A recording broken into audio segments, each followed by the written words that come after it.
seenaa jirra. Waa'een obbo Lammaa Magarsaadhaa hedduu leellifamaa jira. Biyya alaa kana keessatti sooshaal miidiyaa irratti akkuma agarrutti keessaafuu dhaloonni OPDO keessaa dhufe kanneen biraatiif kan isaan jala deeman hedduu hafarsaa jira. Sabboonummaa isaa. Innis biyya keessatti ammaan tadhaluu kanatti as bahee TV irratti lammada hin cabnu humna biraatiin nu dhawaa jira jee dirree dubbachaa jira. Mee ji'uma torbaanuma sadii dura waan Lammaa Magarsaa jee if duuba deebinee yoo laalle waan amma dubbachaa jiruun kan wal faalleessu. Dhugumaan mee obbo Badri Lammaani sabboonummaa irraa ka'eeti itti dhagahameeti haasawaa kana haasawaa jiramoo waan saganteeffamee jiru. Lammaa Magarsaadhaa. Lammaa Magarsaa maaligaa? Lammaa Magarsaa bar yeroo fideemi warri hedduu isa dura deemi warri waan jajjabduu dalage. Dheengaddumoo Muktaar Kadiir ijoollota keenya warra fixe galatoonfate waraana ol aanaa jee waan nin godhiniif hin jiru inni isinuma deemi. Warri isa duree turees akkasumatti isaan faarsanii yaa'an. Bar Lammaan silaa yoo Baqqalaa Garbaa arraan tana karchallee jiraate inni silaa lafa jalatti hidhamuu qaba waan juu kanaan. Baqqalaan bar waan lallaaftuu waanuma gartee bara sanitti ilmi Oromoo sabboonaan tokko falme. Kun gurbaan bar isaanii quba laata bar warra qabeenya keenya nyaachuu bare an fariireetu waraana kanunu kaasee je maquma dha abbaa Isaayyee fa'aa namichi Saamoraa fa'aa. Hin maaliifi ammaaf ni barbaadan. Borummoo kanumaan iseedhan jechuu isaa fi abdiileelleen uummata naanii warra uummata ficcisiise gabaa gamana janii tanaaf fakkeenyi Lammaan liyyuu poolisiin duraani wal diddaa uummata jidduutti ta'ee xixiqqaadhaa jechaa ture. San booda weerara daangaatii wali bu'iinsa waan jiru fidee cinaaksa dhaqetti akkuma tireefu jette sanii arra booda dhiinii ilma Oromoo tokko gadi naqamu jedhee hakateechi deemu guyyaatti aanu weerarritti ufufee jechuudha qaqqabiidha. Nama jallaaba duratti gartee loon namaa qaqqabee babbareedaa keessaa filachiisu uummata keenya akkas godhee jechuudha. Dhaamsi abdiileedhaa kanuu dha'u jiru abaawoodhaa fi warra joorergee ja'a. Nama lama jechuudha abdiileen tabiraa ja'a Lammaa waan biraa himaa kasadeessaa dhufaa beeke ajaa'ibaa. Itoophiyaatti Piraayim Ministeera kajanii Hayilamaariyaam maal je milishaa Oromiyaatii fi milishaa Somaalee kililii wal dha'u jiraa je amma jara lachuu naqate jechuu itti gaafatamuun jira lameen gaafa isaan gorroo barbaachisetti ableen duruu qaramtee jechuu. Abdiileen faan gaafa gartee awwadaa itti uummata keenya nurraa ajjeesanii guma barbaannaa jeeti lallabee dubbata. Mee dhuguma laal. Uummanni Oromoodhaa kanuma gartee abdiileen faan godhan haa laallu liyyuu poolisii godhe Boorana dhaqanii dhawan Gujii dhaqanii dhawan Baale keessatti nama dhawaa ajjeesaa ba'an Cinaaksanitti nama dhawan Baabbileen nama dhawan achi deebi'aniiti Fadisitti midhagaa tolaatti nama dhawan Annii keessatti nama dhawanii ajjeesaa ba'an. Yeroo Oromoo kun gumaan qabu maatu Lammaa afaan cuufe. Gumaa Oromoo wala. Uummata Oromoodhaa hadhuumu kana eenyu ajjeesaa jira. Dubbachuun hin danda'amu kana dabiraati. Lammaan faan Ihaadii keessi jedhanii beeku. Qajeelfama qaban. Akkaataa itti bobba'an qaban. Achi keessa wal qeeqaniiti waliin haasawanii marii godhatanii tarkaanfii fudhatanii gabbobba'anii deeman. Lammaatu Ihaadii san diigaa jiramu. Moo akkanumatti ifuma isaatiin haasawaa jira. Yoo Ihaadii keessaa gabba'u kanaatu baheetuma mul'achuudha. Yoo amma achi keessa jirutti immoo Lammaan kanuma gartee TPLF'n bobbahee deemu waan biraa ta'uu hin danda'u. Haasawni inni haasawu wal dhabaa deema yeroo yerootti wal faalleessa. waa tokko qajeelchuun fedhe beektaa mudamshoon verjinii jarri himatu san akka jirutti himeefi akka nuti ilaallu akkaan laalutti odoon ta'in inninis akkasitti ilaalu niin beeka ihaadig jaarmeenii afurin seenne TPLFumaa jira isaantu tottolfate jara tottolfatan kana inni kabajaatti godhee akkuma isaan himatan sani kaa'eefi namni keenya dogoggoruun qabu maalifi gwaa hedduu beekaa namni akkasitti fudhata literally dubbiin sanii miti warra isaan tottolchanii jaarmeenii tokko jira ihaadigii fi TPLF tokko qaceelfamaatti kan nama jara kaanumta namootiin isaan keessa jaarmee kana keessaa bahanii biyya alaa tana dhufanii ragaa bahanii fi warri akkanatti beeynuus akka qaceelfamni ichi oliitti dhufu. Galgala kan akka dhageenyutti liyyu poolisiin weerara akka irraa dhaabdu ummanni Oromoo ammoo opiidiyoon jechaadha gumaa akka kaffalan warra wadaa keessa du'eef ka jedhu arra galgala kana dhageenya. Namtichi dheengadda dirree keessa dhaabbatee TV irratti kan dursiisaa jiru qaama biraatti arra booda hinduunuu nuti Oromoon mirga keenyaaf falmachuu qabna jedhee dubbatu. Kan ammoo arra nama dila dhumeessan kumaatamaan ka buqqee qabeenyi uummataa saamamee warra ama 35 achi dhalan kan jiruu isaatii keessa jiraate hunda arihanii qabeenya saaman kanan gaafan. Arraan tana wannin kana dubbadheef namni Oromoodhaa biyya keessaa fi biyya alaatti arraan tana magarsaan sabboona jechaa sabaa jira. Hubannoonni nama Oromoo kun keessaa fi alatti hagam takka dhiiroo waan kana gajjala gabboon ilaalaa jirani. Gumaa kafallu durbeeta dhiiga waliin lakkaawwanna. Hisaaba walitti godhaniiti walitti fidaniiti namaan qanaan nurraa du'e hanqasii du'e kana jidduu baasanii waan sanirraa hafee gumaa walii kafala dur namni keenya namni aadaa gosaa beeku ni beeka jechuu waan ta'e. Uummanni Oromoo uummata Itoophiyaa guutuu amma meeqa jiraachisaa hunditti baqachaa bahee namni gumaa nurraa kafalu kabiraan jiru. Gumaan kun bakki inni deemuuf maallaqoota biyya alaatti walitti qabameefi kabiyyoo walitti qabame sanii abdii ileedhaaf kan nuuf deemama. Mala gartee duraanii qaceello laal Tigreen hundaahu hisaaba dhoyti yoo kana goone kanaa dhufa yoo kun dhufe sanii dhufa jedhanii maalifi gaafa weerarri daangaarra tahee uummanni keenya manni isaa gubatee dargaggoon teenya ajjeefamtee manguddoon deemuu hin dandeenye tuni hararra kuftee gaaftu daangaa keenya san kabachiisuuf namni hundi kanatti keessaa warri kalammaa kunfaan yookaan warri biraatis martifatanii hin ka'in. Arra ummata isaa keessa baqate uummanni Oromoo hawaajjira opiidiyootirraa hanqa daldalatatti waan qabuun sabbatarraa hiikkatee odoo bira dhaabbachuu jiru kana irra caalaa hafarsuun barbaachise. Uummanni Oromoodhaa hidhatee daangaasaa kan eegamne barbaada. Mareefuun tana jettanii paarlaamaan TPLF taa'ee ummata Oromoo hiikichiif doggaa jedhan. Ka qawwee qabuu barka biraati keenya qawwee maal qaba? Oromoon takkaa akka hidhattu hin hayyamamneef. Sanbira dabree bar poolisii Oromiyaa qawwee irraa guuraa turanii bar milishaa naannoo eegu dur jedhanii kaa'anii qawwee irraa guuranii jiran qulla tatta'a. Qawwee bubuutuu takka taafte ta'u manni keenya ofirraa deebisuun ta jeelummaa fi gootummaa uummata keenya irratti hirkachuudha.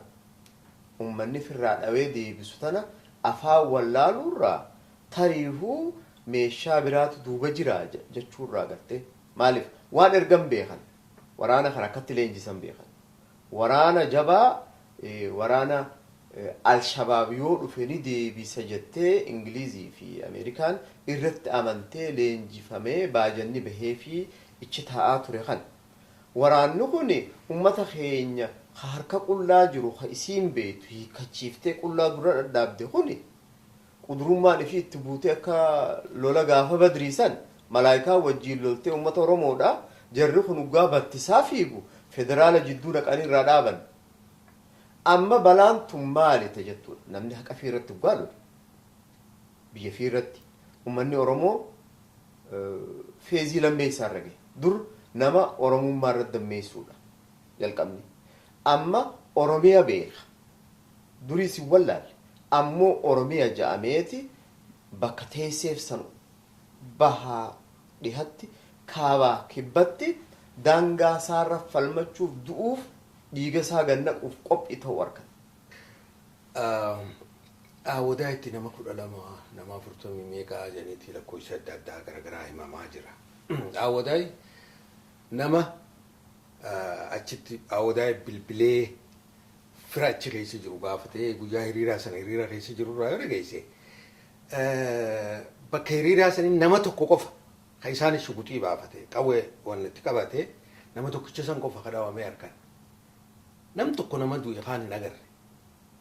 Hai ummanni biyyaatuun agarre. Reefkisa galgala dhufee guyyaa dhufee namni argin jiru yeroo san ittiin agarre. Jaameetu warri biyyaa nuti agarree nama jeesis nama dhawaa ture sin agarree jedhan. Isaahi nama 12 kana fudhatanii dhugoomsanii haasawan ta duraati. Qormaanni yoom godhame. Eenyu jala deemee jarri san ajjeefamu ummataan ajjeefamu eenyu adda baase. Wanni san qormaanni osoo hin godhamin ajjeesame jaameetuma ummata ta duraa ummata naannoo san jiru hawwata akka jirutti hidhan. Amma yeroo ammaatti cufanii nagada dhoorkanii wanni dalagaa cufaa wanta godhanii ummata hidha guuranii fixanii jiran naannoo sanii ummata hedduu hidhan. Efa waan gumaa sanii fi deeggarsa kaafne deeggarsi ummata buqqee kanaaf arraan tana biyya keessaahis biyya alaa tanarraahis wali guuramaa jira.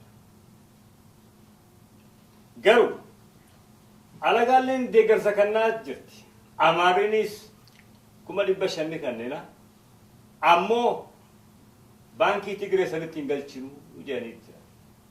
Nuti warri ala kanaa doolaara 100,000 walitti dhabe kun baankii Tigireetti wanni galchinuuf maaliifi maalleen kun ummata saniif gahuu dhiiroo wanni irraa abdannu jira. Waan abbaan aanaa jee takkattiin deebi'a ture beektaa irra utaale wanni inni jechuu fade obbo Lammaadhaan sudduudumatti yoo abbaan aanni dhage silatti uummata Oromootiif gumaa gaafachuu hin dandeessu.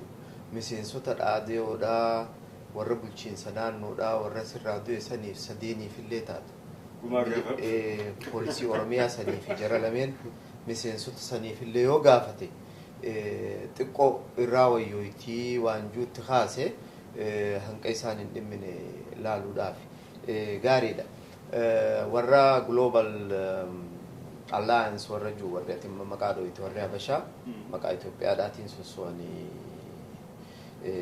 ni gargaarraa qabxiin ammoo beekamuu qabdu suduudhaan karaa baankiitiin hin erginuu sababni wanni isaan duubatti qaban akkanaa galutti mootummaan Tigireedhaa rakkinni guddaan isiin qabdummaa foreign currencyidha maallaqaa alaa kattiin meeshaa lolaatii fi meeshaa waraanaa sanbira dabrees meeshaa ittiin nama basaasan uummata Oromootiin ittiin fixan itti alaa galfattu maallaqa harka qaqallate. So inni san isaan harka seenuun qabu dhaqeeti biyya teenyatti nama keenyaan ittiin fixanii waanjuu jala kaayan. Tabiraa beektaa maalleen immoo liqabamuuf deemu kun balaan inni fiduuf ta'u torbaan 2-3 booda maallaqaan nyaadhamee jechuun dhufa. Alaa kunis saniini wallaaquuf ta'a.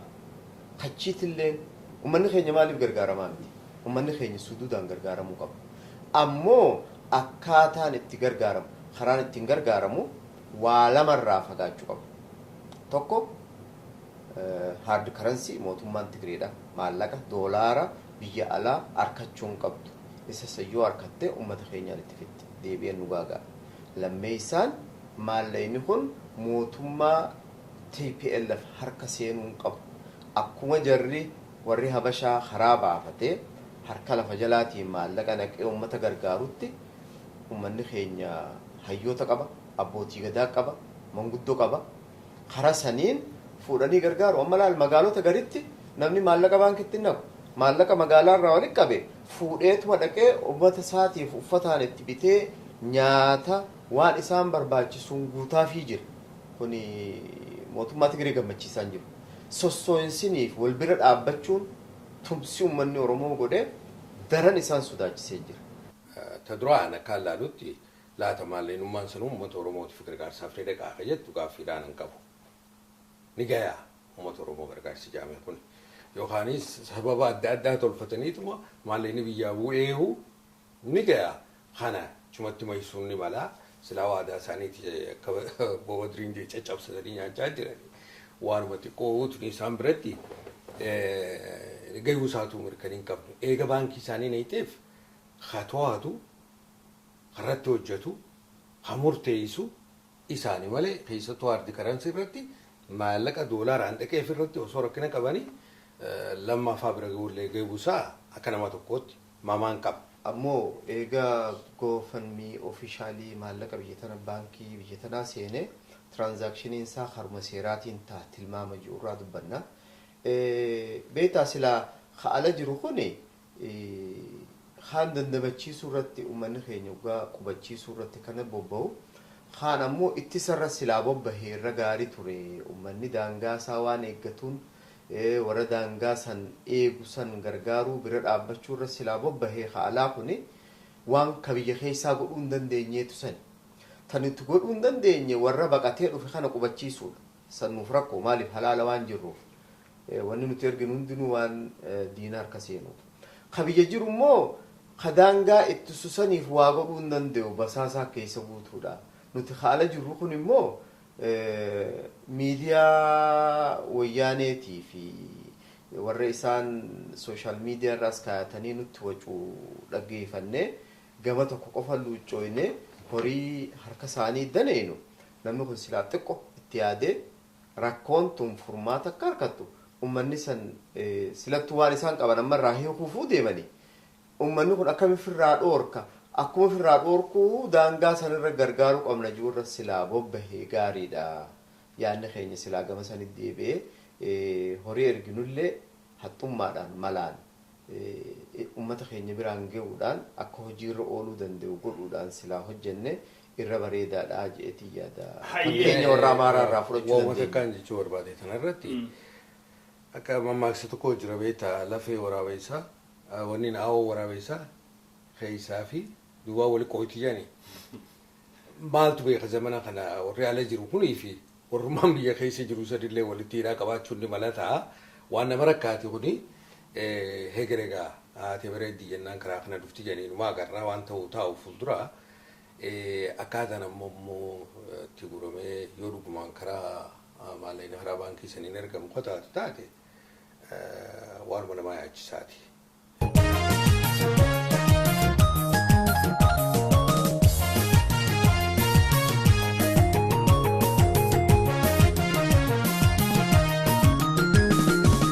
Burqaan qofaa ganne eblaa fi agayyaa hanga eeman dhiihee abdachiisee biyyaa.